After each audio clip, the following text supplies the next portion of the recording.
So Marcus's phone had been going off all week with texts from his mom asking what time to show up on Saturday.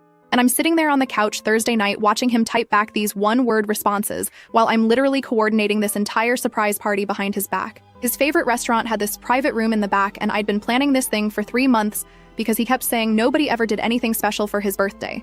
Always made it seem like his family forgot about him every year. Whole sob story. I'm out here contacting his college friends I'd never even met, tracking down his cousins on Facebook, making sure his mom Rosalie knew to bring his grandmother who doesn't drive anymore. Like, I went hard on this party because I actually loved this man. We'd been together 2 years, met through mutual friends at this festival thing in Raleigh back in 2023, and he seemed perfect at first, you know? He had this apartment across town that he was always weird about me coming to, kept saying it was a mess, or he had roommate drama, or whatever excuse worked that week. I'd been there maybe 4 times total in 2 years, and each time it felt like he'd scrubbed the place clean before I arrived. Nothing personal anywhere, just this weird, sterile vibe. But I figured he was just private or embarrassed about how he lived. The party was set for Saturday evening, October 5th. I told Marcus we were just doing a quiet dinner, just us two, got him to agree to meet me at the restaurant at 7. Meanwhile, I had 40 people hiding in that back room ready to scream surprise. His mom was there with his grandmother, his sister flew in from Atlanta, his boys from college were already 3 beers deep, and I'm standing there in this dress I bought specifically for tonight feeling like the best girlfriend ever.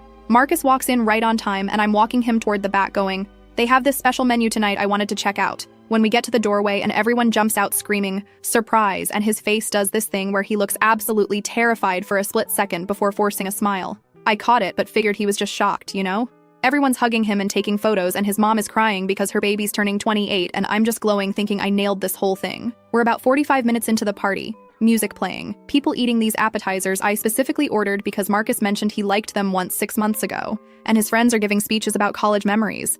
I had this whole cake situation planned. 3-tier thing with his favorite flavors, and the waitstaff brings it out with candles, and everyone's singing. Marcus looks uncomfortable as hell, but I'm thinking he's just not used to being the center of attention. Then the door to the private room slams open. This girl I have never seen in my entire life comes running in, and she's sobbing, like full-on hyperventilating, and there's an older woman behind her who I'm guessing is her mother based on the resemblance.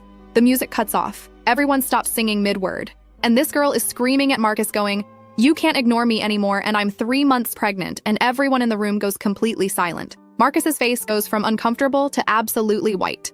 Like every drop of blood just evacuated his body. His mom Rosalie gasps super loud and his grandmother drops her fork. Everyone's just frozen staring at this scene, and I'm standing there next to Marcus with the cake knife in my hand thinking, what the actual fuck is happening right now? The girl turns to me, tears streaming down her face, and goes, "Who are you?" Just like that. And I'm so shocked I just automatically respond, "I'm his girlfriend of 2 years." The way her face crumpled I will remember forever. She starts crying harder and screaming, "He told me he was single and we've been together for 10 months. Her mother starts laying into Marcus, yelling about how he needs to take responsibility. How dare he do this to her daughter, calling him every name in the book. His mother Rosalie is staring at him with her mouth open, and his sister is recording this on her phone, which in the moment felt absolutely insane, but honestly good for the evidence. Marcus is trying to talk, but nothing's coming out, and I'm just standing there holding this cake knife, thinking I spent 3 months planning this party for a man who was living an entire second life. The girl, later found out her name is Heidi, pulls out her phone and starts showing me photos. And I'm looking at these pictures, and it's definitely Marcus. There's photos of them at restaurants I'd never been to, at some beach trip that must have happened when he told me he was at a work conference. And then she's swiping through, and there's photos of them in an apartment that I recognize. It's his apartment, the one he never wanted me at. And in these photos, it looks completely different. There's photos on the walls, there's decorations, there's her stuff visible in the background. She's showing me pics like, look, we went to the mountains last month, and meanwhile, I'm remembering Marcus told me he couldn't do anything that weekend because he had a major work deadline. Her mother Marjorie is still screaming at Marcus about the baby, about doctor appointments he missed, about how he promised he'd tell his family soon. His mother Rosalie looks like she might pass out. His friends have their phones out filming, and I can already imagine this going viral on whatever group chats they're in. The grandmother is asking someone to explain what's happening. Marcus finally finds his voice and starts going, "This isn't what it looks like," and trying to reach for my arm. I stepped back so fast I almost knocked over the cake table. "Don't fucking touch me," was the first thing I managed to say clearly. Heidi is crying and asking him, "How could you do this to me?" and her mom is demanding he take a paternity test. And everyone at this party I spent months planning is watching this man I loved get exposed as the absolute trash he is. I asked him, very directly, "Is this girl pregnant with your baby?" And he starts stuttering going, "I don't know, and it's complicated and we need to talk about this privately." Heidi screams, "It's not complicated, you got me pregnant," and shows me what looks like ultrasound photos on her phone dated from last month. Marcus tries to pull the whole "everyone calm down, let's discuss this like adults" routine, and I lost it. I told him there's nothing to discuss. I just found out my boyfriend of 2 years has been living with another woman who is carrying his child. His mother is crying now. His sister is calling him disgusting. and his friends are all backing away like they don't want to be associated with this mess. One of them muttered, "Bro, what the fuck?" Heidi's mother is demanding Marcus acknowledge this baby right now in front of everyone. Rosalie is asking Marcus if this is true in this heartbroken voice. Marcus is trying to do damage control, but it's way too late. Heidi is showing me more photos, and there's ones from his apartment that are clearly recent, like within the last few weeks.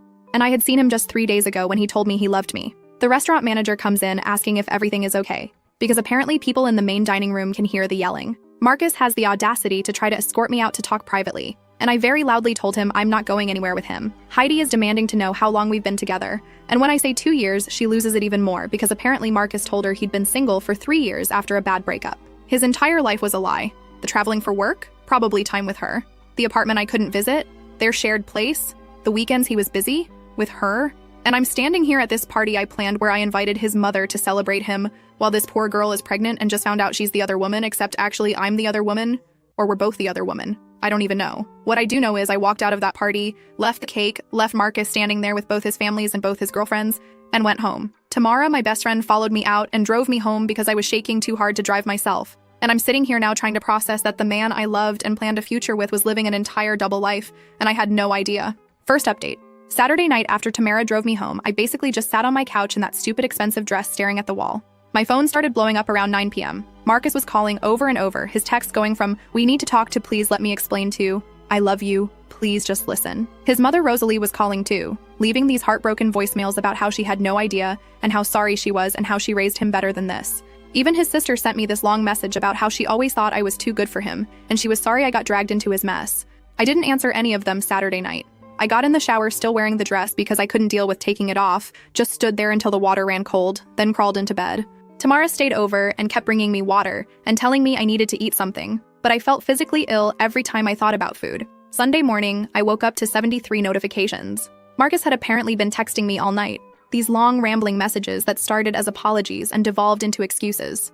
Reading through them while drinking coffee made me want to throw up. He was saying things like the situation with Heidi is complicated, and we weren't technically together when it started, and I never meant for anyone to get hurt. Around 11 a.m., I'm sitting there trying to figure out what to do about my stuff that's at his place. I had clothes there, my good hair straightener, some jewelry, books I'd been meaning to grab, when someone starts pounding on my apartment door. I look through the peephole, and it's Marcus standing there looking absolutely destroyed, wearing the same clothes from the party. I opened the door, but kept the chain on, and he immediately starts begging me to let him in so we can talk. I'm standing there in my pajamas with yesterday's mascara probably all over my face, telling him there's nothing to talk about, and he goes, "Please, I need to explain everything." And here's where I made what was probably a mistake, but I was so angry I needed to hear what possible explanation he thought would make this okay. I let him in. Marcus comes in and immediately tries to hug me, and I physically pushed him away. "Don't touch me. Sit down and explain how you've been living with another woman while dating me for 2 years. He sits on my couch and puts his head in his hands, doing this whole tortured routine, and starts talking. According to Marcus, he met Heidi about a year ago through work stuff, and they started casually seeing each other, but it wasn't serious. He swears he told her from the beginning he wasn't looking for anything committed. Then she got pregnant 3 months ago, and everything got complicated. He was going to tell me, but he didn't know how, and he didn't want to hurt me, and the timing was never right. I'm standing there listening to this garbage, and I interrupt him. "So you've been lying to me for a year? And living with her?" He starts backtracking super hard, saying he's not really living with her. He stays there sometimes, but it's not like that. His apartment is more like a home base, but Heidi needed help with rent, so he's been staying there more. The mental gymnastics this man is doing would win Olympic gold. I asked him directly why she has photos of them in his apartment going back months, and he goes, "She probably took those when she visited. But that place is definitely his, not theirs." Then I asked about the pregnancy, and he gets this panicked look and starts saying he's not even sure it's his. Heidi could be lying about the timeline. He asked her to take a paternity test, but she refused. And I'm listening to him throw this pregnant girl under the bus while sitting in my apartment lying to my face, and something just clicked. I asked him what he told Heidi about me. He gets quiet, then starts saying Heidi knew he had an ex he was dealing with breaking up with, but nothing serious. An ex. I asked when exactly we broke up because I must have missed that conversation, and he goes, "You know what I mean? We've been having problems." "What problems?" "Marcus?" I'm going through my mental catalog of our relationship trying to figure out what problems he's talking about and coming up blank. We weren't fighting. We were literally planning to move in together next year. I was meeting his family regularly. We talked about marriage. He starts listing these completely made-up issues about how I'm always working late and we never see each other, and he felt neglected. I work a normal 9-to-5 schedule. He's the one who was always busy or traveling or couldn't hang out on weekends. I pointed this out and he switches tactics, saying we just grew apart and he wasn't happy, but he didn't know how to end things. "So instead of breaking up with me like an adult, you started a whole entire relationship with someone else and got her pregnant?" Marcus starts crying at this point, saying he messed up so bad and he loves me and he can fix this and we can work through it. How exactly are we going to work through you having a baby with another woman? He goes, the baby might not even be mine, and even if it is, we can figure it out. Maybe he won't be super involved. Maybe Heidi will be reasonable about co-parenting. The way he's talking about this unborn child like it's a problem to be managed rather than a human being he created is making me physically ill. I asked him point blank if he's in love with Heidi, and he swears he's not. She's just someone he got involved with during a confusing time. I'm the one he wants to be with. So I asked him to show me his phone, just unlock it and hand it over so I can see these text conversations with Heidi, where he told her he wasn't serious. He refuses. Starts going on about privacy and trust, and how if I loved him, I wouldn't need to see his phone to believe him. I told him I'm way past trusting anything that comes out of his mouth, and if he wants any chance at explaining himself, he needs to show me the messages. He's still refusing, getting defensive, saying I'm being unreasonable and controlling. This man who has been lying to me for possibly our entire relationship is calling me unreasonable. I told him to get out. He starts pleading again, saying we need more time to talk through this. One conversation isn't enough to throw away 2 years. I reminded him he threw away 2 years when he decided to build a life with someone else. He's saying it's not a life, it's just a situation he got stuck in. He never wanted this. Heidi trapped him with the pregnancy. And I'm done. I physically walked to my door and opened it and told him to leave. He's standing there looking devastated, asking if this is really it, and am I really going to throw our whole relationship away over one mistake? One mistake. Getting another woman pregnant after maintaining a year-long relationship with her while lying to both of us is not one mistake. It's like 1,000 consecutive choices to be a terrible human being. I told him we're done, don't contact me again, and closed the door in his face. Spent the next hour crying on my floor while Tamara brought over bagels and mimosas and let me rant. Then I did something possibly stupid. I started going through my memories of the past year trying to figure out what was real. Our anniversary trip to the beach last December, where he was on his phone constantly and said it was work emails, probably Heidi. Valentine's Day when he had to cancel dinner last minute because of a work emergency, probably Heidi. The weekend in July when he said he had to visit his sick uncle, probably Heidi. My phone buzzes and it's Rosalie calling again. I actually answered this time because I figured I deserved some answers from his family. She's crying immediately, apologizing over and over, saying she had no idea Marcus was seeing anyone else. She thought I was his only girlfriend. She's so ashamed of him. I asked her if she knew about the apartment situation and she goes, "What do you mean? He lives alone across town in that studio." A studio? Heidi's photos showed a 2-bedroom place. Rosalie starts asking me questions about what I know, and I'm telling her about the double life thing, and she's getting more and more upset. Apparently, Marcus told his family he was living alone and struggling with money, which is why they'd been helping him with rent sometimes. She's realizing he was probably using their money to maintain this second household. Then she drops this bomb. Marcus's grandmother had given him $15,000 last year as an early inheritance to help him get stable, and apparently he told the family he used it for his apartment deposit and furnishing the place. I'm doing math in my head, realizing Marcus has been financially manipulating his entire family while living this double life. Rosalie is devastated, saying she needs to talk to her mother about this. And she keeps apologizing to me like it's her fault her adult son is a lying piece of garbage. I told her I appreciated her calling, but I needed space from anything Marcus related right now. Tuesday, Marcus shows up at my workplace. Just appears in the lobby around lunchtime asking the receptionist to call me down. My coworker Lynette comes to my desk going, "There's some guy downstairs asking for you, and he looks rough." I went down there ready to cause a scene if necessary, and Marcus is standing there with flowers. Flowers. Like that's going to fix anything. He starts his whole speech right there in my office lobby about how he's been thinking and he wants to work on us. He ended things with Heidi. He's ready to commit fully to me now. I'm staring at this man holding grocery store roses telling me he ended things with a pregnant woman, as if that makes him noble. I asked him very calmly what ending things means when she's carrying his child, and he goes, they agreed to co-parent, but nothing romantic. It's over between them. Did you take a paternity test? No, but he's pretty sure it's his based on timing. So you have a pregnant ex-girlfriend who lives in your actual apartment while you're standing here with cheap flowers trying to win back the woman you've been lying to? He starts getting frustrated, saying I'm not understanding. He's choosing me. He wants use. Can't I see he's trying to make this right? I told him making it right would have been not cheating in the first place and walked away. He followed me to the elevator saying we need to talk more. One real conversation where we're both calm. Maybe we can meet for dinner. I turned around and very clearly said if he showed up at my work again, I'd call security. And if he came to my apartment, I'd call the police. His face did this thing like he couldn't believe I was serious.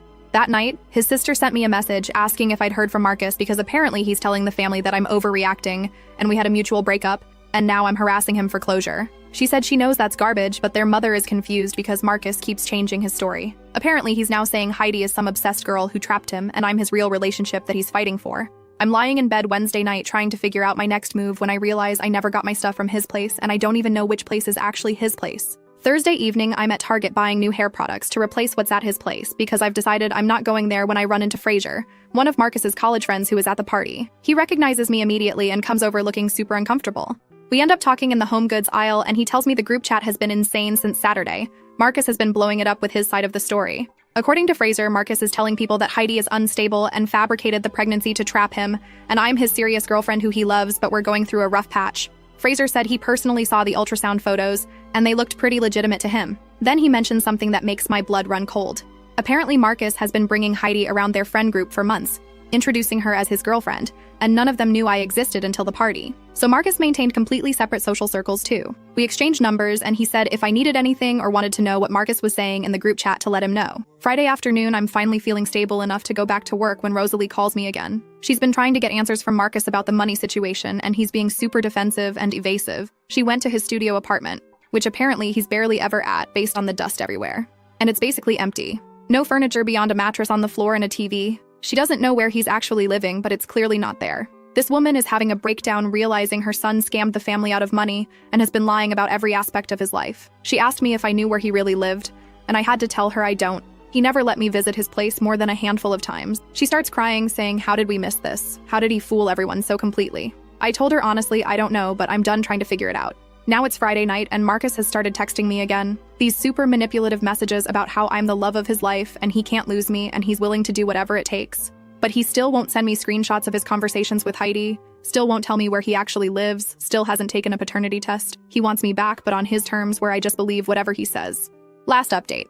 Alright, so shout out to everyone who told me to stand my ground, because I'm about to tell you about the most insane week of my life. And honestly, if I hadn't had you all in my corner, I might have actually lost it. Saturday morning, I woke up to a text from Rosalie asking if we could meet in person to talk. She said she needed to understand what happened and get the full story from me because Marcus kept changing his version every time she asked him anything. I was hesitant because the last thing I wanted was to spend my weekend rehashing this nightmare, but she sounded genuinely devastated, and I figured she deserved to know the truth. We agreed to meet Sunday afternoon at this diner near her place in Durham. Sunday, I'm getting ready to meet Rosalie, and Marcus starts blowing up my phone. He's sending these long texts about how his mother has been manipulated by the situation, and I need to be careful what I tell her because she doesn't understand our relationship. I'm reading these messages thinking this man is really trying to control the narrative with his own mother. He's saying things like, please don't make me look bad to my family, and we can still fix this if everyone just calms down. I didn't respond to any of it. I got to the diner around 2 p.m. and Rosalie was already there in a booth. She stood up and hugged me immediately and started apologizing before we even sat down. We ordered coffee, and she's asking me to start from the beginning, how we met, how our relationship developed, when I started noticing problems. So I walked her through everything. Meeting Marcus in 2023, how he seemed perfect at first, the weird apartment situation, all of it. Rosalie is taking notes on her phone, which felt intense, but also like she was trying to get everything straight. She asked about the apartment specifically, and I told her about the handful of times I'd been there, how it always felt staged, how Marcus always had excuses for why I couldn't visit. She's shaking her head going, I gave him money for that place, we all helped him furnish it. And now I'm finding out it was basically empty. Then she drops this bomb. She asked Heidi to meet us here. I froze. What? Rosalie goes, I know this is uncomfortable, but I need to hear both sides, and Marcus won't tell me anything straight, so I tracked down Heidi through Facebook and asked if she'd be willing to talk. Before I could process this, Heidi walks through the diner door with her mother Marjorie. This was the first time I'd seen Heidi since the party, and she looked just as shocked to see me as I was to see her. Rosalie stood up and waved them over, and I'm sitting there thinking, this is either going to be the most therapeutic thing ever, or I'm about to have a breakdown in a public restaurant. Heidi and Marjorie slid into the booth across from us, and there was this super awkward silence. Rosalie started talking, saying she needed both of us to tell her everything because her son was clearly lying to everyone, and she wanted the full truth. Heidi looked at me nervously, and I could tell she was scared I was going to attack her or something. I told her I wasn't angry at her. I was angry at Marcus, and she visibly relaxed. Marjorie was eyeing me like she wasn't sure if this was a trap. Heidi started talking, and the story that came out made me physically sick. She met Marcus in February of last year, so almost 2 years ago, not 1 year like he told me, at some networking event for his work. They exchanged numbers and started texting, then went on their first date in March. According to Heidi, Marcus told her he'd been single for years and was ready for something serious. By May, they were officially together, and he asked her to move in with him. I'm doing mental math and realizing this means Marcus asked Heidi to move into his apartment while we were dating and planning our anniversary trip. Rosalie looks like she might throw up. Heidi kept going, saying Marcus told her he worked from home a lot, which is why he was always around, and when he traveled for work, he'd be gone for days at a time. Those work trips were probably when he was with me. Heidi pulled out her phone and started showing us photos chronologically. March, their first date. April, them at a baseball game. May, moving day photos with boxes in the apartment. June, photos of them at his family cookout, wait, I asked Rosalie about that cookout, and she confirmed Marcus brought a girlfriend to their summer gathering last year. But I never went to that cookout. Marcus told me he was going alone because it was just immediate family. Rosalie is horrified realizing Marcus brought Heidi to family events and introduced her as his friend while he was still with me. Heidi is scrolling through more photos showing their life together, grocery shopping, cooking dinner, watching movies on the couch, all this domestic couple stuff. Every photo is dated, and I'm cross-referencing with my memories of what Marcus told me he was doing those days. That weekend in August when he said he had a work conference, photo of him and Heidi at a concert. October when he said he was helping his sister move, photo of them at a pumpkin patch. Marjorie is watching me process all this, and she reaches across the table and squeezes my hand. She said she had no idea I existed until the party, and if she'd known Marcus was doing this to two women, she would have dragged Heidi away from him months ago. Heidi got to December and showed photos from Christmas, them decorating a tree together, opening presents, his family gathering where apparently I also wasn't invited because Marcus told me he was going alone again. So Marcus spent Christmas with Heidi, then came to my place on December 26th and gave me presents and acted like he'd been with family the whole time. Then Heidi talked about finding out she was pregnant. She was terrified but also excited because they'd been together over a year and living together, and she thought they were building a life. Marcus was weird about it at first, but then seemed to come around, went to a few doctor appointments. They talked about baby names. Around September, he started being distant, gone more often, always on his phone. She thought he was stressed about becoming a father. By October, Marcus was barely home. Heidi was getting suspicious, checking his phone, which she felt guilty about, but something felt wrong. She found texts between Marcus and someone named Alex that were clearly romantic. At first, she thought Alex was a guy and Marcus was cheating with a man, which was its own crisis. But then she saw a text that made it clear Alex was a woman. That's when she started digging. Heidi went through Marcus's laptop while he was supposedly at work and found his other account. She found the party invitation. That's how she knew where to show up on Saturday. She spent days debating what to do, whether to tell me or confront him first, and finally decided she needed to expose everything publicly so he couldn't talk his way out of it with either of us.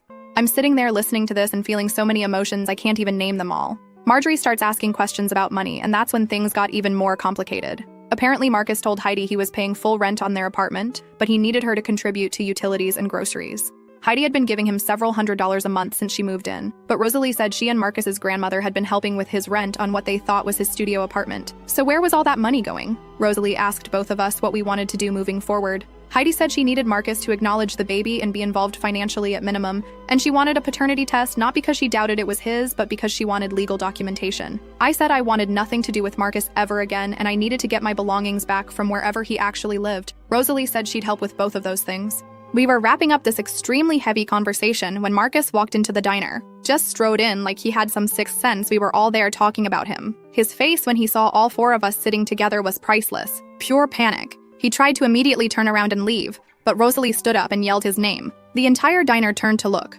Marcus came over to the booth and started asking what was going on. Why was everyone here? What were we talking about? Rosalie told him to sit down and explain himself, and he's standing there going, "This is insane. You're all ganging up on me." I asked him how he found us, and he admitted he'd been tracking Rosalie's location on her phone, which was creepy as hell, but also explained how he always knew when to show up places. Marjorie went off on him right there in the diner, calling him a liar and a manipulator and demanding he acknowledge his child. Marcus tried to say, "We're in public, can we discuss this privately?" And she shut him down, saying he lost the right to privacy when he decided to deceive everyone. Heidi was crying, asking him why he did this, why he couldn't just pick one of us, why he had to lie about everything. Marcus's response was to play victim, saying he never meant for any of this to happen. He loved both of us in different ways.